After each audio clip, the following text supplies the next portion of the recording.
Hey, how are you guys doing? Hope you're all doing well. But I got a Stamcro build that I've really been wanting to put out there for a while. Honestly, it's probably one of the most well-rounded builds I've made. I've really been enjoying it. But before I get into it, I just want to say, if you enjoyed any of the content or you found any of it helpful, consider subscribing. It really helps out. It'll be kind of a longer video, but there will be timestamps for everything, so feel free to skip around. And yeah, let's go ahead and get into it.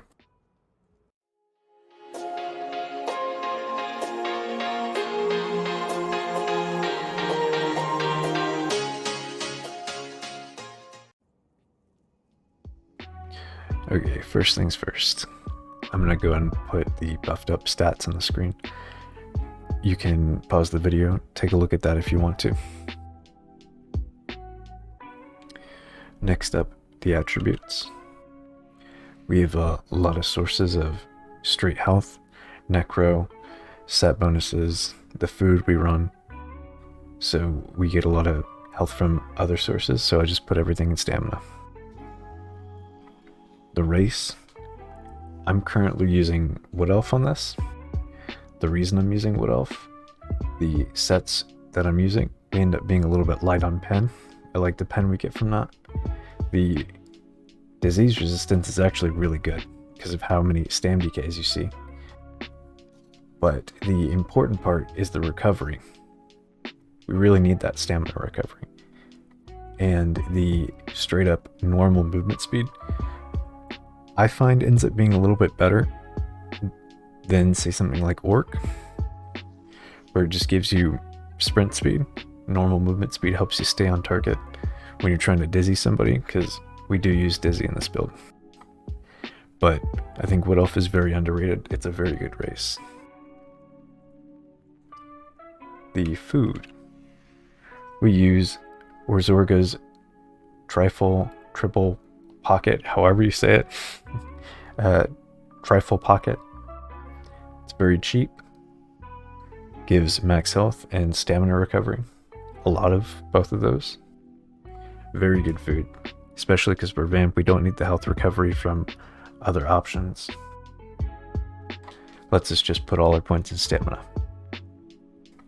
The potions. The potions I use, I will put the recipe up on the screen, same with the poisons, but they're just stamina, health, and physical resist. This build doesn't have a ton of resist, so that extra bit of tankiness we get from these potions is pretty nice. The poisons. Again, I'll put the recipe up on the screen, but these are very important. They root your target, gives you that immovability for 2.5 seconds, so you don't get immediately CC'd when you try to burst somebody. Also, the minor crit you get from these is very important, and you'll realize why when I get into the sets. Okay, next up, we got the Mundus. I chose the Lover. You could also do the Thief if you want a little bit more pen and less crit, but I wanted that little bit of extra crit going. The Lover is the Mundus, and then Precise on the two-hand. And again, you'll understand why in a second. But yeah, I went with the Lover. We are Vamp Stage 3. It's a lot of just free tankiness. And Necro helps counteract the extra flame damage you take from mag decays and other fire dots and stuff like that. Necro takes less damage over time, so kind of balances that out. Okay, onto the sets.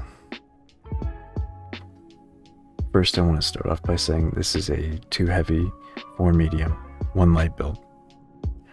On the 2 heavy reinforced, on the 4 medium impen, on the 1 light well fitted. You could drop 1 impen for another well fitted if you wanted to. That's perfectly fine.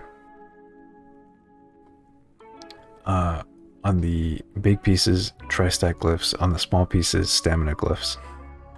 On the jewelry, all weapon damage enchants. And 2 infused, 1 swift. First set, Magma Incarnate. Probably the best monster set in the game at the moment. It really rounds out the build, covers all the weaknesses. A alternative, you could use Battleground if you wanted even more burst, but this build doesn't really need more burst, so I would suggest Magma. Next set, Daedric Trickery Bow on the back bar.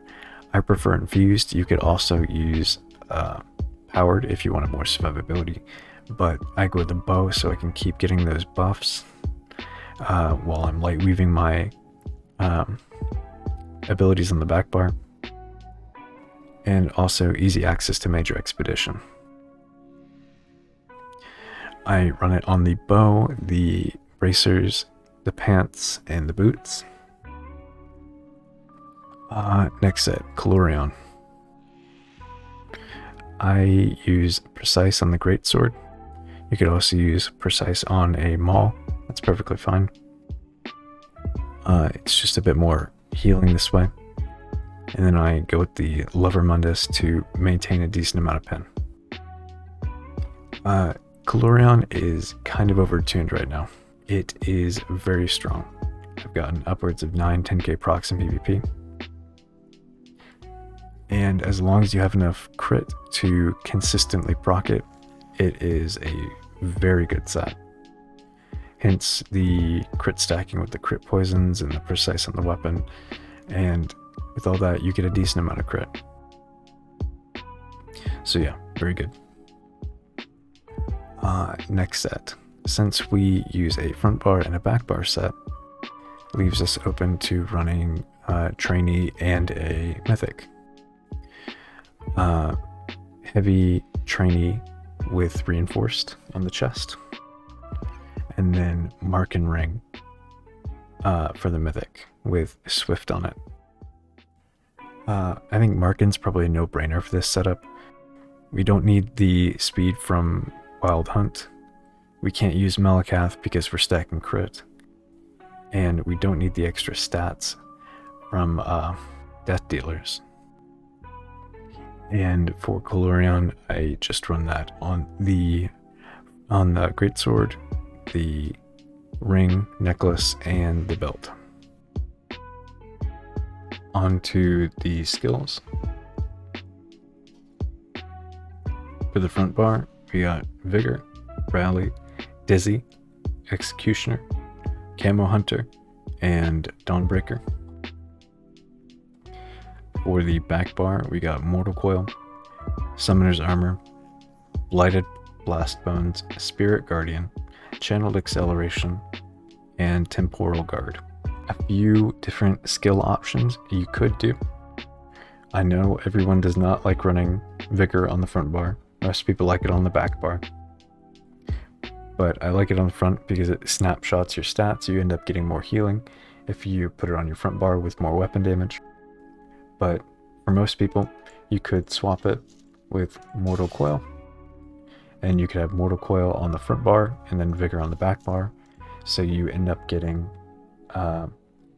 this passive near-death experience on both bars because you'll have Spirit Guardian on the back and then Mortal Coil on the front.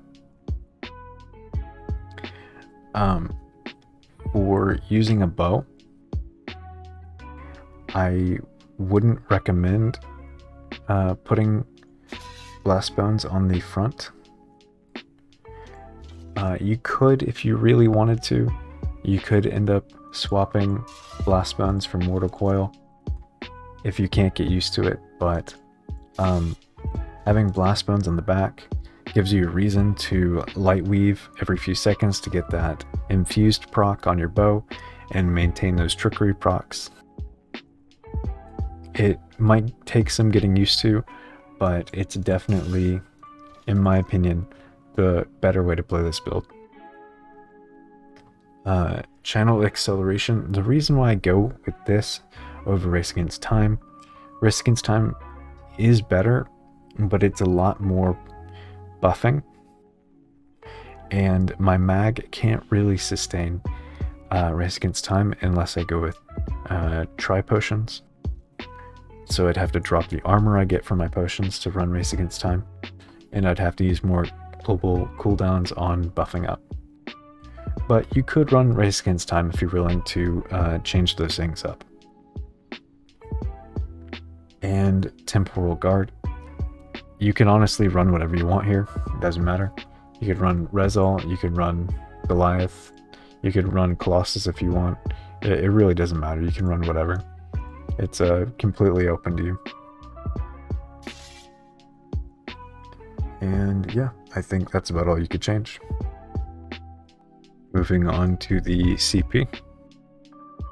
For the green CP, I run Gifted Rider, Liquid Efficiency, Steed's Blessing, Rationer. For the blue CP, I do Fighting Finesse, Master at Arms, Focused Mending, Ironclad. This is pretty set in stone. If you really needed to swap something out, you could do Focused Mending, but I like it on a lot of my builds, so I run it here.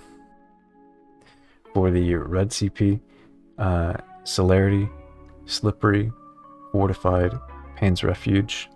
The only one you could swap out would be Slippery. I like it for the stamp sustain it gives me, but you could end up running something that gives you more mitigation if you feel like you don't need the sustain, or you could try something like Survival Instincts. Just depends on your playstyle. You could do Relentless if you want to survive ganks or one-shots more. You could do Juggernaut. There's a couple different things you could try in the red tree. But yeah, that's about it for CP. The only tips I would give for this build would be make sure you're getting those light weaves off when you're buffing up on your back bar. Very important to leverage that trickery proc every 8 seconds, and to get those infused weapon damage glyph procs in your bow. One more thing, you can actually light attack on your bow bar and then quickly swap to your front bar with Calorion before the light attack hits, and if it crits, it will proc Calorion from range. So you can light attack, summon Blast Bones, and then swap to your two-hander really quickly, and then say Dawnbreaker, and then if it crits, you can get a Calorion, a Dawnbreaker, a Blast Bones, and then an Execute to all hit at the same time. It's really good burst if you can end up leveraging that trick. But yeah, that's probably about it. So then I will show the outfit, the add-ons, and then a good spread of gameplay between, 1vx, 2vx, and a BG, just so that you can get a fair idea of how the build ends up playing. And yeah, thanks for watching.